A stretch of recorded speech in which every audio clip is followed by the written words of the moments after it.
Aujourd'hui, 3 infos peu connues sur les cartes à jouer.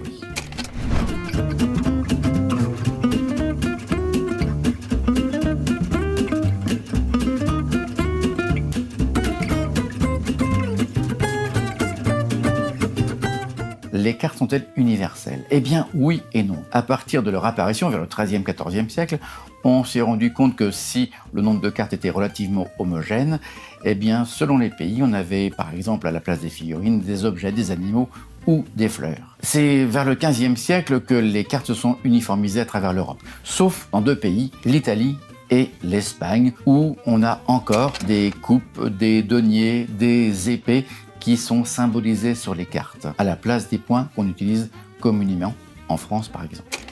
Est-ce que les cartes à jouer servaient uniquement à jouer? Dès le XVIe siècle, une taxe était prélevée sur chaque vente de jeux de cartes, et c'est sur l'as de trèfle que l'on retrouvait le petit timbre qui prouvait que la taxe avait été versée. Et ce, jusqu'en 1945. Jusqu'au XIXe siècle, le papier étant assez rare, des historiens retrouvaient des tas de jeux de cartes dont le dos blanc avait servi pour différents supports. Par exemple, écrire des reconnaissances de dette, des certificats de mariage. Les notaires, parfois, utilisaient le dos de la carte pour en faire des signets. Jusqu'à la Révolution française, on s'est rendu compte que certaines cartes signées étaient de véritables reconnaissances de dette.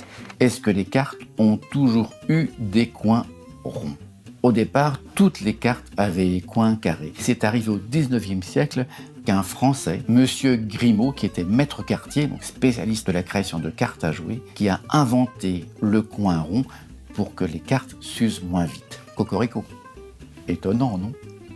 Si cette vidéo vous a plu, je compte sur vous, cliquez avec le petit pouce bleu et mettre des petits commentaires, je vous répondrai avec joie. Abonnez-vous